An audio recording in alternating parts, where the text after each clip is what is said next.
नमस्कार। मैं भावेश सर आज तुम्हें 10वीं कक्षा के लिए गुप्त धन यह पाठ पढ़ाने जा रहा हूँ। प्रेमचंद जी ने यह पाठ लिखा है। बाबू हरिदास का ईंटों का पजावा शहर से मिला हुआ था। पजावा का मतलब है ईंटों की भट्टी। आसपास के देहातों से सैकड़ों स्त्री पुरुष लड़के नित्य आते और पजावे से ईंटें सिर पर उठाकर ऊपर कतारों से सजाते। एक आदमी पजावे के पास पैसे के लिए बैठा रहता था। दूसरों को ईंटों की संख्या से हिसाब से पैसे मिलते, इसलिए बहुत से मजदूर बूते के बाहर काम करते थे। बूते के बाहर काम करना यानी उनका बल, उनका जो सामर्थ्य है, शक्ति के बाहर जाकर काम करना। वृद्धों और बालकों को ईंटों के बोझ से अकड़े हुए देखना बहुत करुणाजनक दृश्य था। अकड़ना यानी तन कर चलना, जैसे बोझ उनके शरीर पर होने के कारण वह ठीक तरह से चल नहीं सकते थे। सबसे करुण दशा एक छोटे लड़के की थी जो सदैव अपनी अवस्था के लड़कों से दुगनी ईंटें उठाता और सारे दिन अविश्रांत परिश्रम और धैर्य के साथ अपने काम में लगा रहता। अवस्था यानी अपने उम्र के मुताबिक, अविश्रांत यानी लगातार। और लड़के बनिए की दुकान से गुड़ लाकर खाते और सड़क पर जाने वाले इक्कों और हवा गाड़ियों की बहार देखते और व्यक्तिगत संग्राम में अपनी जिह्वा और बाहु के जौहर दिखाते। लेकिन इस गरीब लड़के को अपने काम से मतलब था। अब बनिया यानी व्यापारी, इक्का यानी घोड़ा गाड़ी, हवा गाड़ी का मतलब मोटर गाड़ी। उनमें लड़कपन की न चंचलता थी न शरारत, खिलाड़ीपन, यहाँ तक कि उसके होठों पर कभी हंसी भी न आती थी। बाबू हरिदास को उसकी दशा पर दया आती। कभी कभी पैसे वाले को इशारा करके कहते कि हिसाब से अधिक पैसे उसे दे दो। कभी कभी वे उसे कुछ खाने को भी दे देते। एक दिन उन्होंने उस लड़के को बुलाकर अपने पास बिठाया और उसके बारे में समाचार पूछने लगे। ज्ञात हुआ कि उसका घर पास ही के गांव में है। घर में एक वृद्धा माता के सिवा कोई नहीं है और वह वृद्धा भी किसी पुराने रोग से ग्रस्त रहती हैं। घर का सारा भार इसी लड़के के सिर पर था। कोई उसे रोटियां बनाकर देने वाला भी नहीं था। शाम को जाता तो अपनी हाथों से रोटियां बनाकर और अपनी माँ को खिलाता था। किसी समय उसका कुल धन धान्य से संपन्न था, लेन देन होता था और शक्कर का कारखाना चलता था। कुछ जमीन भी थी, परंतु भाइयों की स्पर्धा और विद्वेष ने उसे इतनी हीनावस्था को पहुंचा दिया कि अब रोटियों के लाले पड़ने लगे। लड़के का नाम मगन सिंह था। शरारत यानी शैतानी। अब यहाँ वृद्धा यानी बूढ़ी औरत, हीनावस्था का मतलब है खराब हालत, विद्वेष यानी शत्रुता, स्पर्धा का मतलब है प्रतियोगिता। हरिदास ने उससे पूछा, गांव वाले तुम्हारी कुछ मदद नहीं करते? मगन ने कहा, वाह, उनका बस चले तो मुझे मार डाले। सब समझते हैं कि मेरे घर में रुपए गड़े हैं। हरिदास ने उत्सुकता से पूछा, पुराना घर है, कुछ न कुछ तो होगा ही।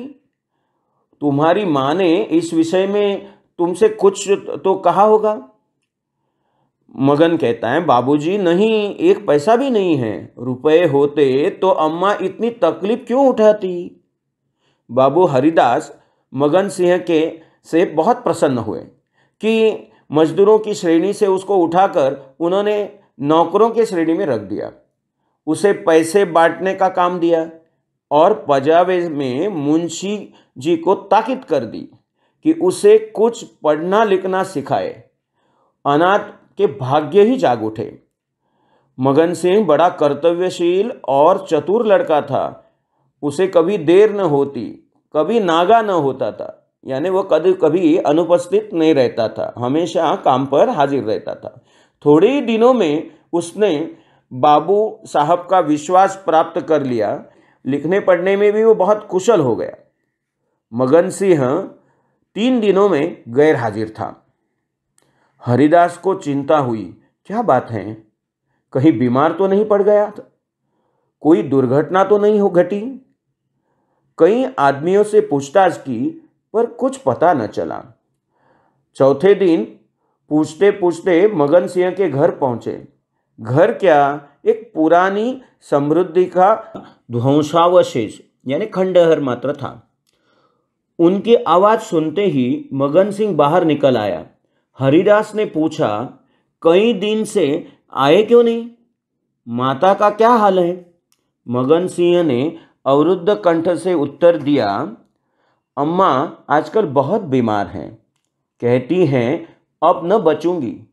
कई बार आपको बुलाने के लिए मुझसे कह चुकी हैं, पर मैं संकोच के मारे आपके पास न आता था। अब आप सौभाग्य से आ ही गए हैं तो जरा चलकर उसे देख लीजिए, उसकी लालसा भी पूरी हो जाए। हरिदास भीतर गए। सारा घर भौतिक निस्सारता का परिचायक था, यानी अर्थहीन था, सब इधर उधर बिखरा हुआ ऐसा। सूखी कंकड़ ईंटों के ढेर चारों ओर पड़े हुए थे। विनाश का प्रत्यक्ष स्वरूप था। केवल 2 कोठरियां गुजर करने लायक थी।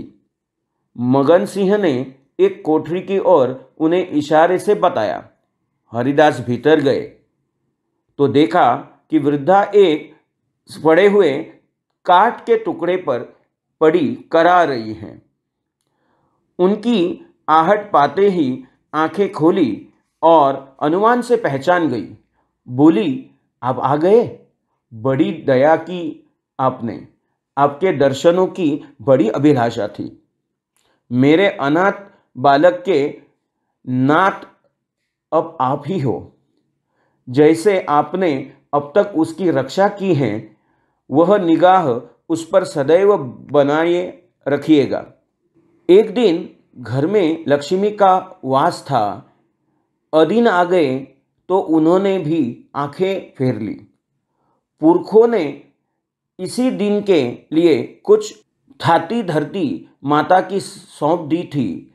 उसका बीजक बड़े यत्न से रखा था, पर बहुत दिनों में उसका कहीं पता ही नहीं चलता था और ढूंढते ढूंढते अब अपने आप ही मेरे हाथ में वो मिल गया। रद्दी कागजों में पड़ा हुआ था, तब से इसे छिपा कर रखे हुए हूं। मगन बाहर है ना? मेरे सिरहा ने जो संदूक रखा है उसी में वह बीजक हैं। उसमें सब बातें लिखी हुई हैं। उसी से ठिकाने का भी पता चलेगा। अवसर मिले तो उसे खुदवा डालिएगा, मगन को दे दीजिएगा। यही कहने के लिए आपको बार बार बुलवाती थी। आपके सिवा मेरा किसी पर विश्वास न था। संसार से धर्म उठा गया, किसकी नीयत पर भरोसा किया जाए? हरिदास ने बीजक का समाचार किसी को नहीं बताया। उसकी नीयत ही बिगड़ गई, दूध में मक्खी पड़ गई।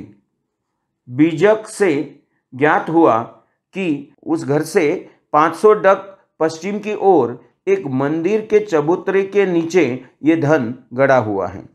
हरिदास धन को भोगना चाहते थे, पर इस तरह कि किसी को कानो कान खबर न हो।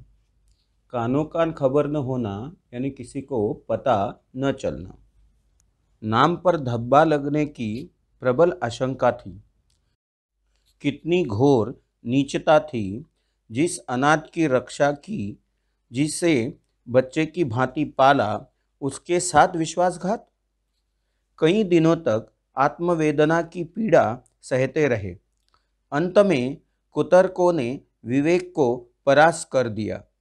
मैंने कभी धर्म का परित्याग नहीं किया और न कभी करूँगा। क्या कोई ऐसा प्राणी भी है जो जीवन में एक बार भी विचलित न हुआ हो? यदि हैं तो वह मनुष्य नहीं, देवता हैं। मैं मनुष्य हूँ, मुझे देवताओं की पंक्ति में बैठने का दावा नहीं है। भांति यानी तरह, आत्मवेदना यानी मन की पीड़ा, दुख, कुतर्क अनुचित, बुरा। विवेक का मतलब है अच्छे बुरे की परख, और परित्याग यानी पूरी तरह से छोड़ना। विचलित यानी चंचल, अस्थिर। जब चारों ओर सन्नाटा छाया तो हरिदास मंदिर के चबूतरे पर आ बैठते और एक कुदाली से उसे खोदते। चबूतरा लंबा चौड़ा था, उसे खोदते 1 महीना लग गया और अभी आधी मंजिल भी तय न हुई। इन दिनों उनकी दशा उस पुरुष की सी थी जो कोई मंत्र जगा रहा हो। चित्त पर चंचलता छाई रहती, आँखों की ज्योति तीव्र हो गई थी, बहुत गुमसुम रहते, मानो ध्यान में हो, किसी से बातचीत न करते। अगर कोई छेड़कर बात करता तो झुंझला पड़ते। विचारशील पुरुष थे। आत्मा बार बार इस कुटिल व्यापार से भागती, निश्चय करते कि अब चबूतरे की ओर न जाऊंगा। पर संध्या होते ही उन पर एक नशा छा जाता, बुद्धि विवेक का अपहरण हो जाता। जैसे कुत्ता मार खाकर थोड़ी देर बार फिर टुकड़े के लालच में जा बैठता है, वही दशा उनकी थी। अमावास की रात थी। हरिदास मलिन हृदय में बैठी हुई काली माँ की भांति चबूतरे पर बैठे हुए थे। आज चबूतरा खुद जाएगा, जरा देर तक और मेहनत करनी पड़ेगी, कोई चिंता नहीं। पर अभी निश्चित होगा कि चबूतरे के नीचे क्या है। पत्थर का तहखाना निकल आया तो समझ जाऊंगा कि धन अवश्य होगा। तहखाना न मिले तो मालूम हो जाएगा कि सब धोखा ही धोखा है। कहीं सचमुच तहखाना न मिले तो बड़ी दिल लगी हो, मुफ्त में उल्लू बनूं। पर नहीं, कुदाली खटखट बोल रही है। हाँ, पत्थर की चट्टान है। उन्होंने टटोल कर देखा, भ्रम दूर हो गया। चट्टान थी, तहखाना मिल गया, लेकिन हरिदास खुशी से उछले कूदे नहीं। आज वे लौटे तो सिर में दर्द था, समझे थकान है, लेकिन यह थकान नींद से न गई। रात को ही उन्हें जोर से बुखार हो गया। 3 दिन तक ज्वर में पड़े रहे, किसी दवा से फायदा न हुआ। सन्नाटा यानी एकांत, शांति। मंजिल यानी लक्ष्य। कुटिल यानी कपटी या दुष्ट। तहखाना मंजिल के नीचे का तलघर। तृष्णा, लालसा, इच्छा। बीजक, गुप्त धन की जानकारी देने वाला पत्र। रुग्णावस्था में हरिदास को बार बार भ्रम होता था, कहीं यह मेरी तृष्णा का दंड तो नहीं है। जी में आता था मगन सिंह को बीजक दे दूं और क्षमा की याचना करूं, पर भंडाफोड़ होने का भय मुंह बंद कर देता था। हरिदास की मृत्यु के पीछे यह बीजक उनके सुपुत्र प्रभुदास के हाथ लगा। बीजक मगन सिंह के पुरखों का लिखा हुआ है, इसमें लेश मात्र भी संदेह न था। लेकिन उन्होंने सोचा, पिताजी ने कुछ सोचकर ही इस मार्ग पर पग रखा होगा। वे कितने नीतिपरायण, कितने सत्यवादी पुरुष थे। उनकी नीयत पर कभी किसी को संदेह नहीं हुआ। जब उन्होंने इस आचार को घृणित नहीं समझा तो मेरी क्या गिनती है। कहीं यह धन हाथ आ जाए तो कितने सुख से जीवन व्यतीत हो। शहर से रईसों को दिखा दूं कि धन का सदुपयोग क्यों कर होना चाहिए। बड़े बड़ों का सिर नीचा कर दूं, कोई आंखें न मिला सके, इरादा पक्का हो गया। शाम होते ही वे घर से बाहर निकले। ऐसा ज्ञात होता था मानो हरिदास की आत्मा इस नए भेष में अपना काम कर रही है। चबूतरे का धरातल पहले ही खुद चुका था, अब संगीन तहखाना था। जोड़ों को हटाना कठिन था, पुराने जमाने का पक्का मसाला था, इसलिए कई दिनों तक जोर लगाने पर भी चट्टानें न खिसकी। यह चट्टान पर बैठकर सोचने लगे, क्या करूं? बुद्धि कुछ काम नहीं करती। सहसा उन्हें एक युक्ति सूझी, क्यों न बारूद से काम लूं। वे सीधे बाजार की तरफ चले, पर वहां पहुंचे तो दुकानें बंद हो चुकी थी। आतिशबाज हीले करने लगा, यानी बहाना बनाने लगा।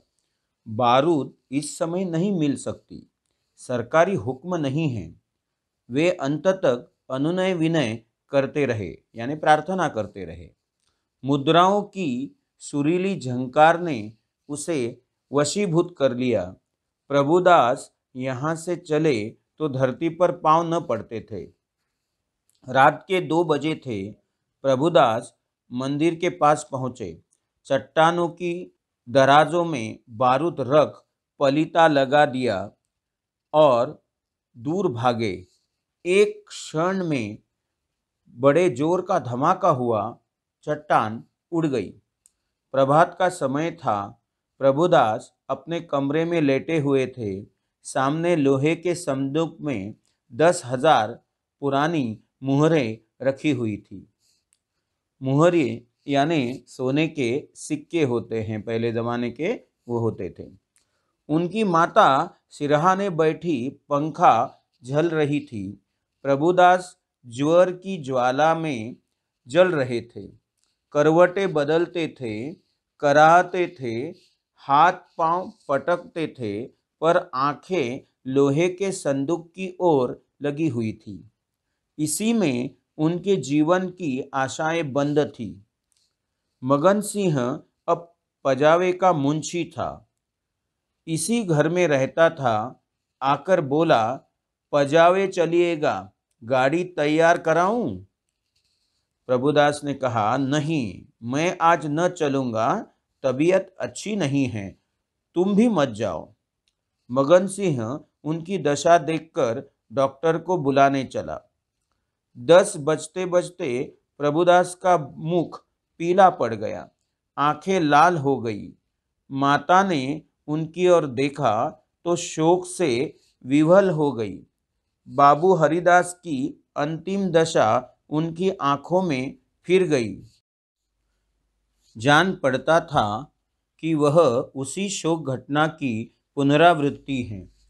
वे देवताओं को मनौतियां मना रही थी, किंतु प्रभुदास की आंखें उसी लोहे के संदूक की ओर लगी थी, जिस पर उन्होंने अपनी आत्मा अर्पण कर दी थी। डॉक्टर ने आकर देखा, दवा दी और चला गया, पर दवा का असर उल्टा हुआ। प्रभुदास के हाथ पांव सर्द हो गए, मुख निस्तेज हो गया, हृदय की गति मंद पड़ गई, पर आंखें संदूक की ओर से न हटी, उसे सतृष्ण भाव से देख रही थी। घर में कोहराम मचा हुआ था, यानी मातम मचा हुआ था। माता और पत्नी दोनों पछाड़े खा खा कर गिरती थी, यानी मूर्छित हो जाती थी बार बार। मोहल्ले की स्त्रियां उन्हें समझाती थी। प्रभुदास का सारा शरीर प्राणहीन हो गया था, पर आंखें जीवित थी। वे अब भी उसी संदूक की ओर लगी हुई थी। जीवन ने तृष्णा का रूप धारण कर लिया था। सांस निकलती हैं, पर आस नहीं निकलती। इतने में मगन सिंह सामने आकर खड़ा हो गया।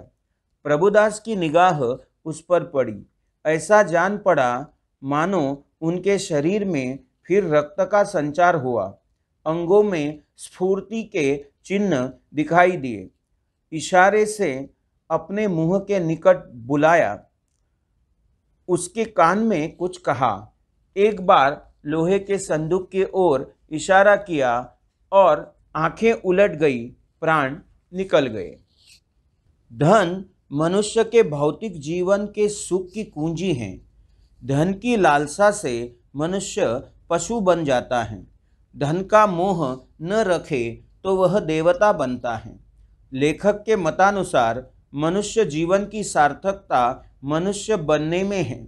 प्रस्तुत कहानी में हरिदास गुप्त धन हड़पना चाहता है। वास्तव में वह धन मगन सिंह का है। धन पाने की अत्यधिक लालसा के कारण हरिदास मर जाता है। उसका पुत्र प्रभुदास पिता के पदचिन्हों पर चलता है, परंतु अपनी गलती सुधार कर मुक्ति पाता है।